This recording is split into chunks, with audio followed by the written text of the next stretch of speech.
Lucky Land Slots, you can get lucky just about anywhere. Dearly beloved, we are gathered here today to... Has anyone seen the bride and groom? Sorry, we're here. We were getting lucky in the limo and we lost track of time.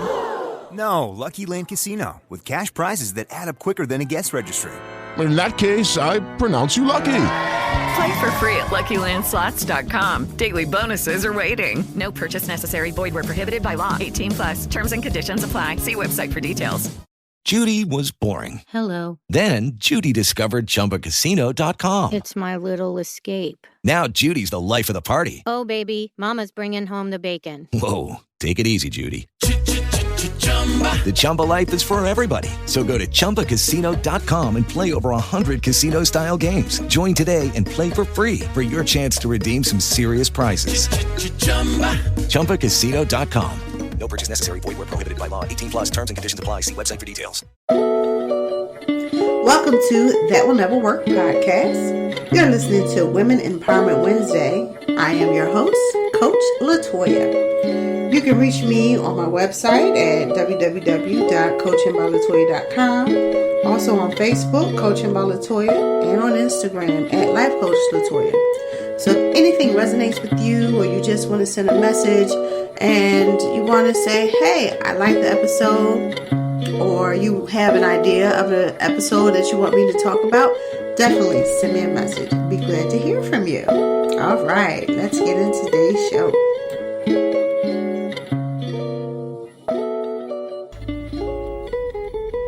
Today we have a special guest.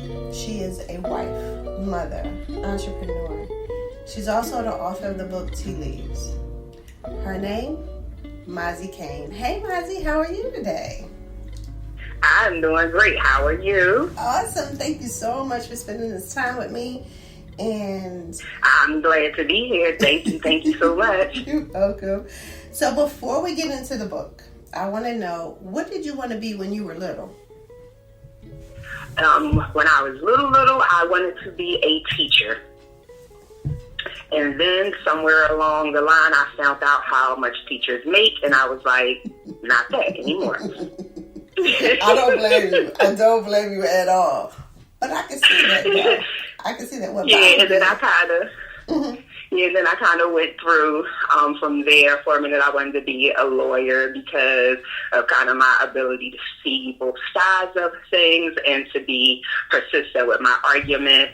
And then, through our years at Girls High, by the time I left there, I wanted to be in fashion. Yeah, but I ended up in advertising and marketing. So how did that transition from fashion to advertising? What took place? Well, I decided in true entitled brat fashion that in the bursar's office at Philadelphia Textiles and Science to storm out once I realized that I would have to foot the bill for my education via financial aid and loans, because I just couldn't believe that my parents didn't have a nest egg, me not being aware of a two-parent household with two other children, Catholic school tuition that we had went to, all these things that cost. In my mind, I thought that because I was getting A's and B's and I went to Philadelphia High School for Girls, that entitled me to this grand paid-for education. So when I saw that wasn't the case, I got up and I left. And then from there, I floundered I went to Philadelphia College of Pharmacy for like 2 months, and after that, I decided I was going to be an entrepreneur. Then I tried that for a couple of years and just kind of did more retail jobs. Then I got into advertising just kind of through it started out as a publishing coordinator job, and then that translated into advertising coordination, marketing coordination. That's where I got the opportunity to actually use some of my writing, because I started writing copy because I worked for a legal publication company at the time. Mm-hmm. And and the height of the recession. At that time, I was laid off, and then that kind of presented yourself with the, okay, what do I do now? I have a severance package. I haven't really been happy in any of these different fields that I've tried. I've had like a little bit of happiness. I've always been successful, but I've never really had that connection. Now, in the back of all of this, I still was writing, because I've been writing since I was 8, but I always tried to keep my writing separate for some reason, which I just kind of came to grips with in the last kind of, I would say, 5 or 10 years, just through self-growth and clarity. But back then, I was trying so hard to keep my writing separate from how I made my money.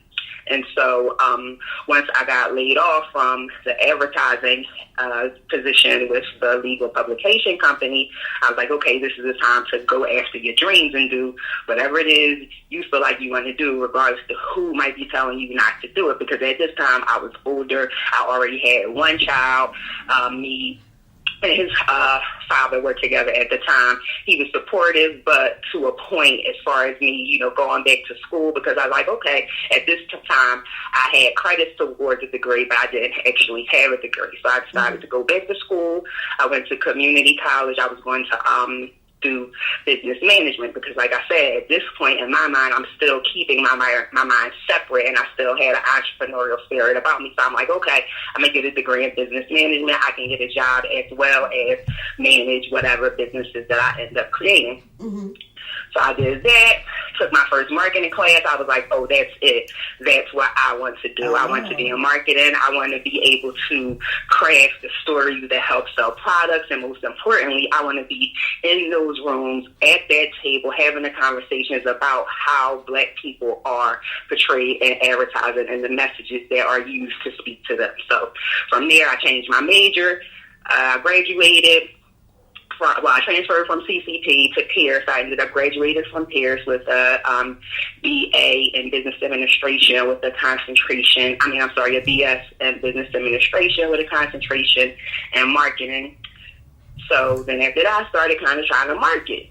And then I found out through trial and tribulation that it was very hard at my age to get the type of marketing position that I wanted without really having to start low on the, low at the bottom. And I wasn't necessarily trying to do that. So I was trying to use transferable skills, kind of get into a position and then move over into marketing. I tried that for a while. It became very hard.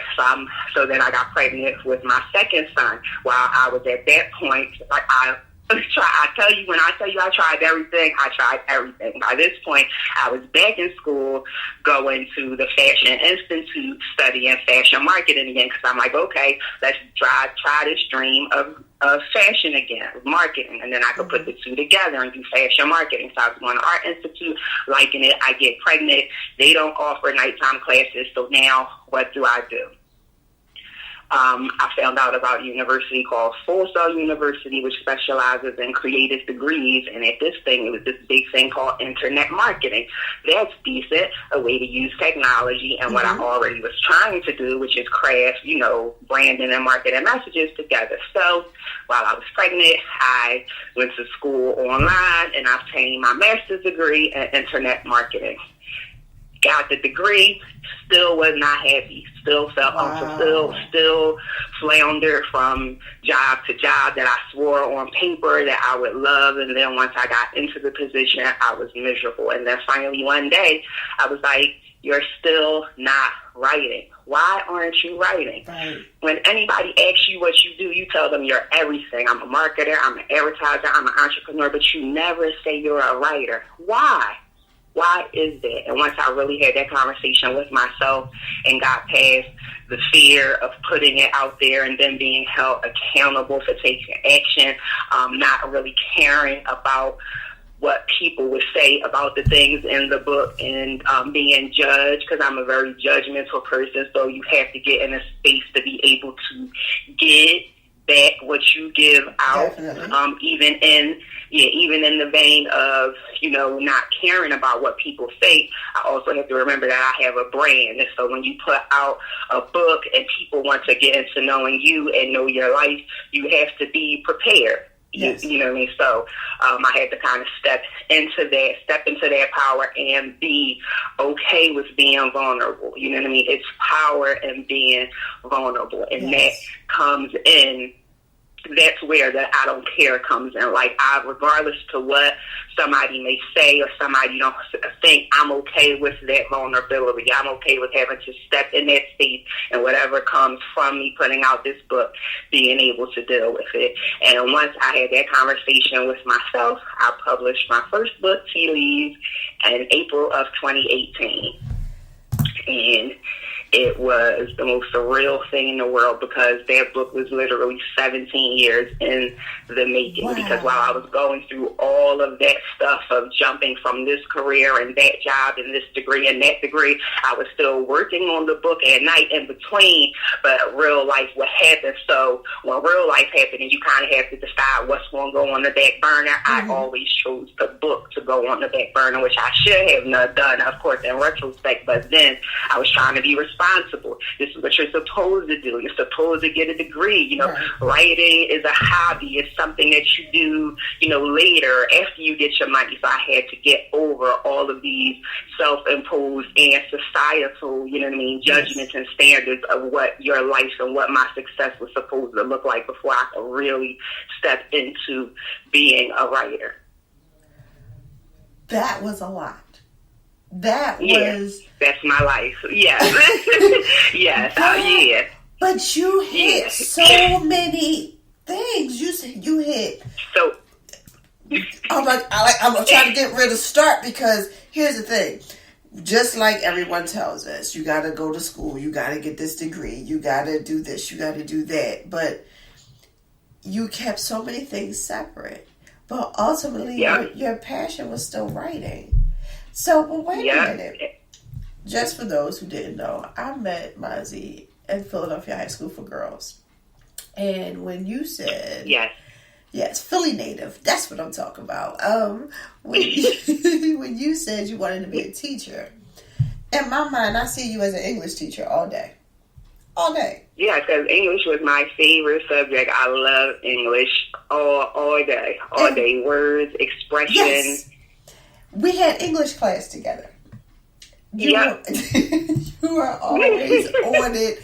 You was always about it, and of course being an author and this book, honey. First off, let's get into this book. So, and we're going to touch some of these other things that you talked about too, but the book is synonymous with a lot of your life also. Yes. First of all, growing up in the 90s, that was like the era, okay? The era. You see some of the kids now trying to redo what took place in the 90s because they knew that was the era. They realized that that's what it was. Yes. And for any Philly natives, this book is also a good read because when you talk about King of Prussia Mall, I'm imagining the mall as I'm reading the book, like, yes. You know what I mean? Like, okay, I remember that. Fairmount Park, okay, yes. Northeast, I live in, I got people there and everything like this. Northeast, I'm sitting here like, this is awesome. But before that, you have a character named Toya. I'm like, well, let's see what Toya is about. And I'm like, come on, Toya, come on. Almost every reader whose name is Toya is just like, really? Toya has to act like that? Yes. I'm like, I'm so sorry. Listen, I was like, okay. They just take on their personality of their own, and the name just kind of comes to me like, her name needs to be Toya. And sometimes it's like I'll have a name, but as the character develops, I'm like, okay, that name doesn't fit anymore, and then it has to be something else. Or with a lot of characters, the thing about Tea Leaves is that it's like, of course, based on true life, but it's not like a tell-all. And everybody thinks like each character is based on a person I know, but each character is actually a characteristic of mine that then I just extrapolated out into a bigger personality and a bigger person. And in some instances, I just exaggerated it. Like Clark is that bitch side of me on steroids. Yes. You know what I mean? So it's about just taking who I am and using my imagination and creativity to make it real and relatable to other people and other women that we actually interact with, because everybody know a Clark. Yes, or we some do. people are a Clark. Because I was going to ask you, like, where did these characters come from? Because each of the characters, somebody knows some of everybody. You know what I mean? You can see, as you're reading the book, you be like, oh, this is so-and-so. Oh, that's so-and-so. This remind me of such and such. Yes. And what I do also enjoy is the camaraderie among those who really love each other. You see it. You see, and you can see the maturity of the main character, who's the mother, keeping everybody together. Because it's always a mother of a group. Iris, exactly. Yes. Mm-hmm. And then you always have a snake in a group.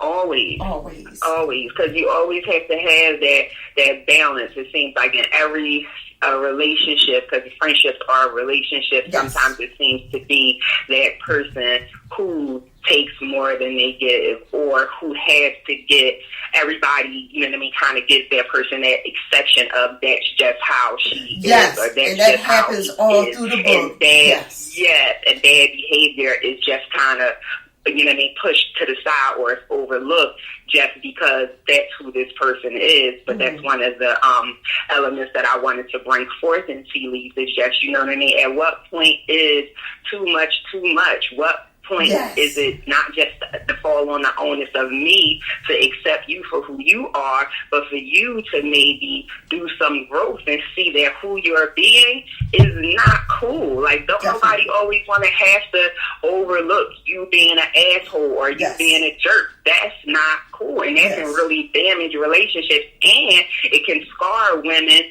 for next relationships or friendships that they can form with women, because I know you've heard it a lot. I don't mess with girls like that. I don't mess with girls like that. You know what I mean? So it's not what you do can have an effect on a real good woman relationship that a sister can have down the line. Yes. Oh, it brings all of this up. And I think it's also a great read for those who are, of course, at any age, because, of course, in your younger years, you can see this, but you also see the growth of some of the characters.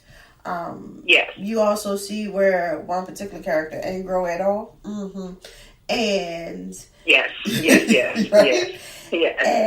then you also have maybe that older generation, such as the grandmothers, trying to school these younger women, you know, trying to teach them. But you gotta listen. That's the thing. You have to because they've been here. They've seen it. You know what I mean? It's there.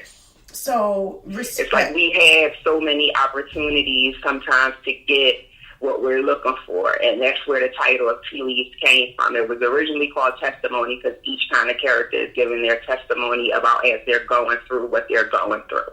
But then I stumbled upon the phrase reading tea leaves, and reading tea leaves is kind of like an ancient fortune-telling science where you sit with a reader and they put leaves in a cup and pour water in, and they pour the leaves out and spread them out, and then whatever particular shape that the dried tea leaves make, then the reader then kind of reads your fortune. And so I was like, that fits so much because, number one, you know, we have the whole thing of spilling the tea, as well as each one of those characters was kind of looking for a guarantee.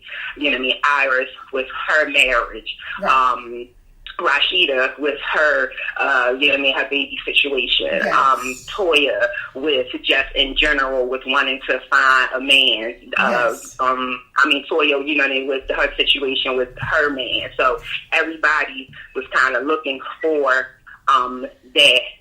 that thing that would say, hey, what you're doing is the right thing. This is the way to go. It doesn't matter what your friends say or what your mom say or what your cousins say, that you're doing the right thing because of this. And at the end of the day, they each kind of already had that through their sisterhood, through their, you know what I mean, their grandma or their family.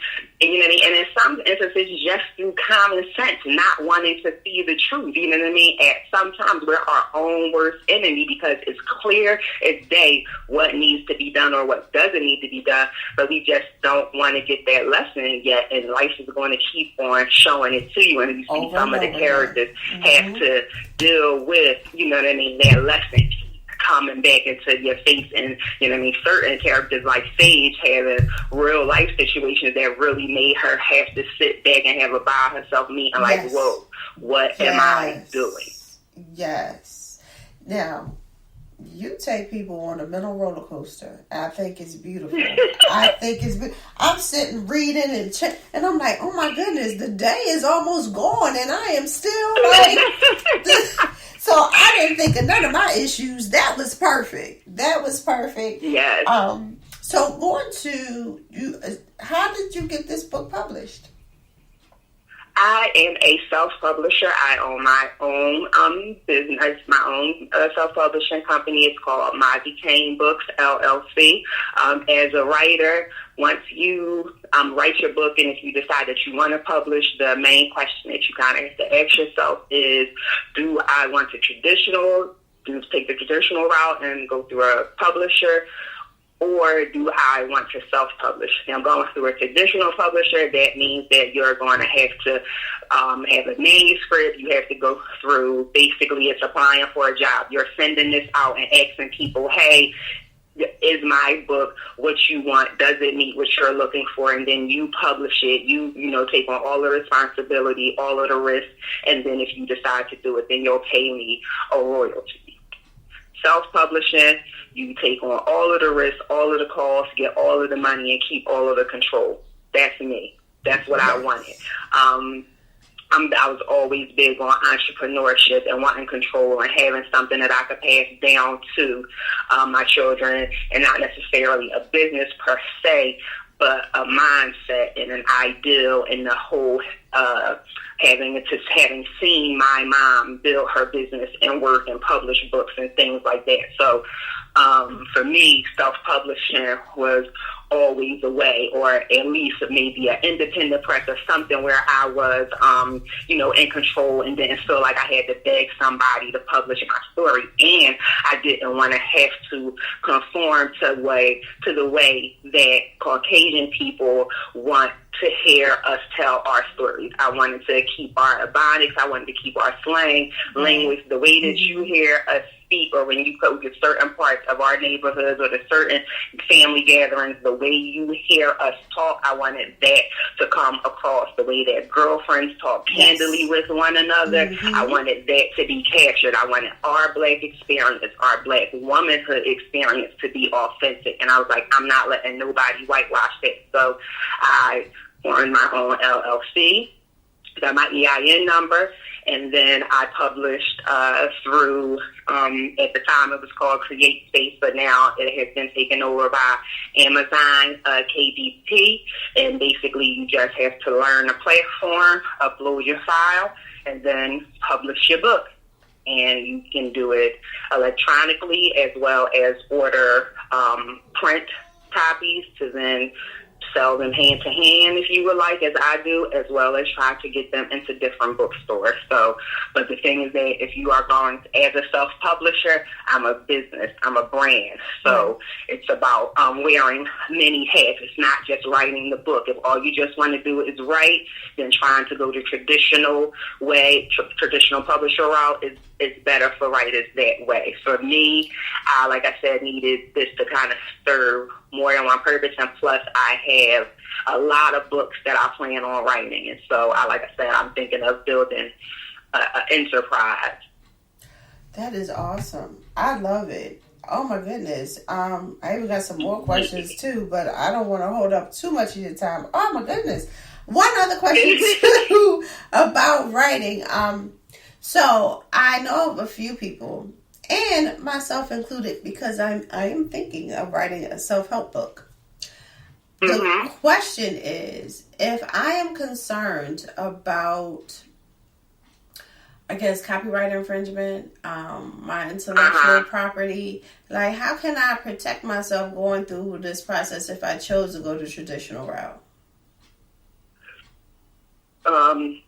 Unfortunately, you really can't go on the traditional route. I mean, you can if you really get deep into the contract and try to change different lingo, but that's kind of the trade-off of the traditional publisher route, is that you give up your ownership, and they take the ownership because they are paying for everything. They are doing everything. You know what I mean? So that's kind of like your name is still on the book, but when it comes down to the ISBN, it's king. Whoever owns the ISBN owns that written work.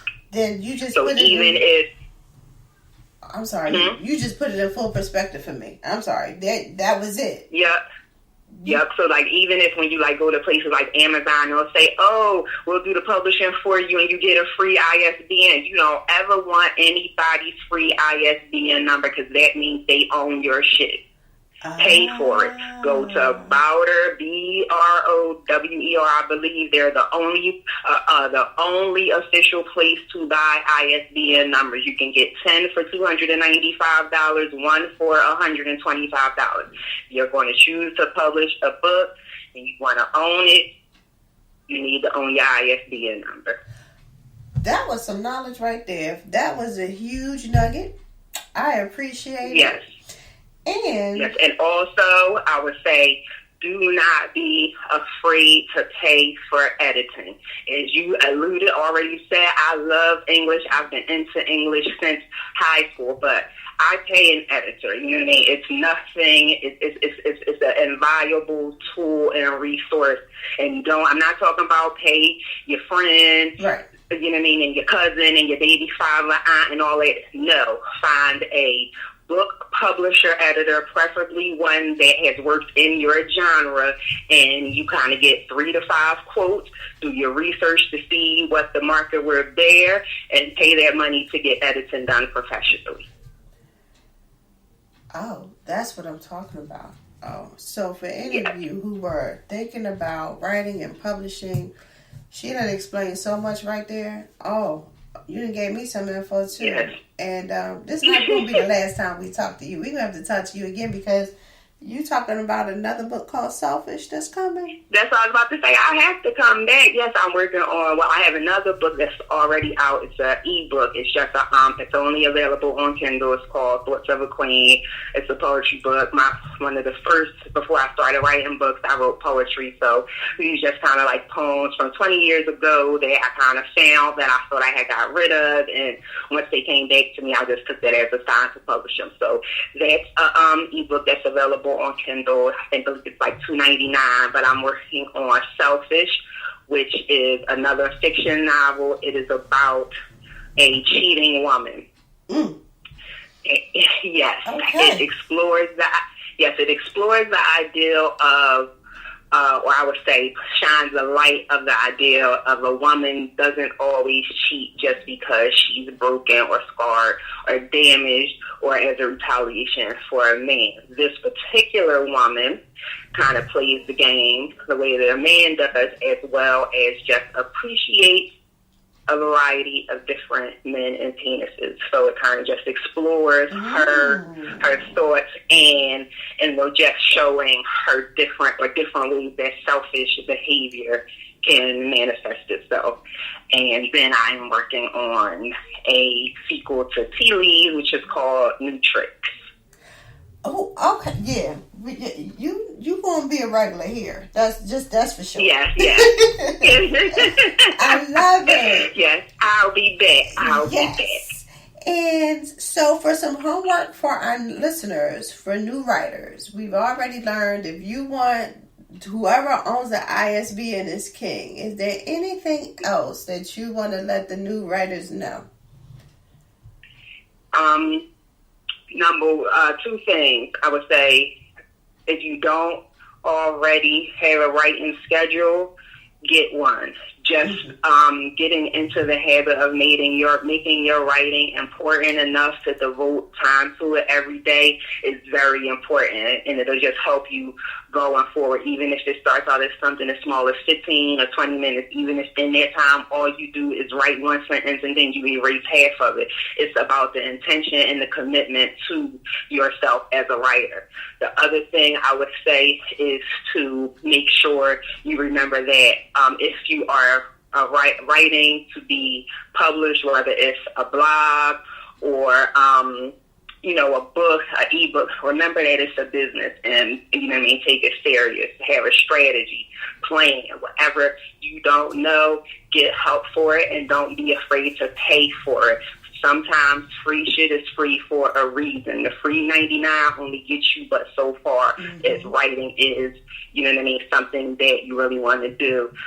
So for homework, like I said, I would say find a way that if you don't have time, make time. Try different schedules. I've tried so many things, from setting particular writing days to block time to certain hours, and be flexible with yourself, but put yourself in a position to write every day. And even if it's not to publish, and especially in this day and time where so much change and it can feel so heavy, give your space to release it.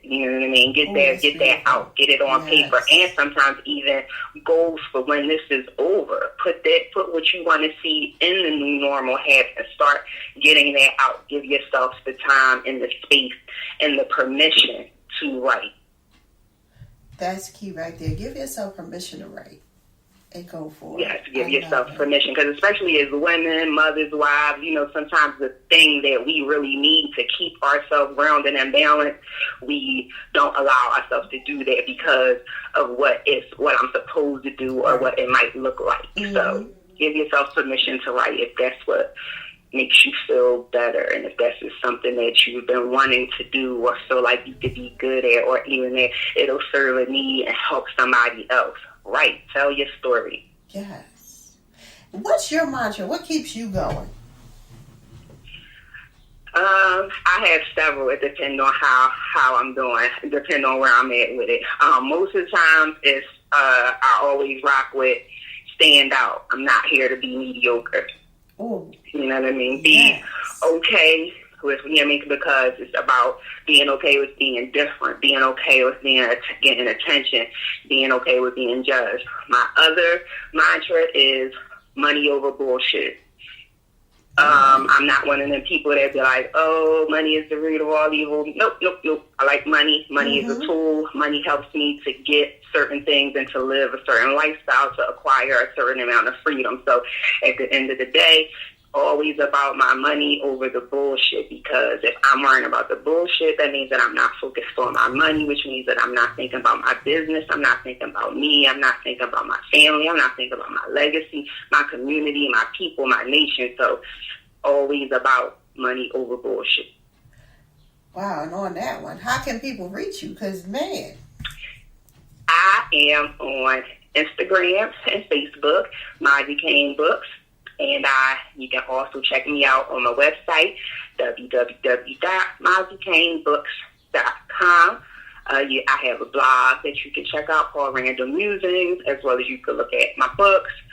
Some other offerings I have coming up right now on the site is under construction. Shout out to my boy Quentin Parker of Foxfire, who is currently redoing the user interface for me. But yes, you can definitely find me on Facebook and Instagram. Awesome. This was amazing. I'm so glad you came and blessed us. And thank you so much for having me. And we're going to see you again as soon as your next project start coming out. Most definitely. And it's, this was one of my goals for this year, was that I was going to start partnering more with other Black women, and look what's happening. Even in the wake of, okay, it might not be able to be an event, but I'm still finding a way to come together with other people to talk about the great things that we as women can accomplish. All day. This is beautiful. All day.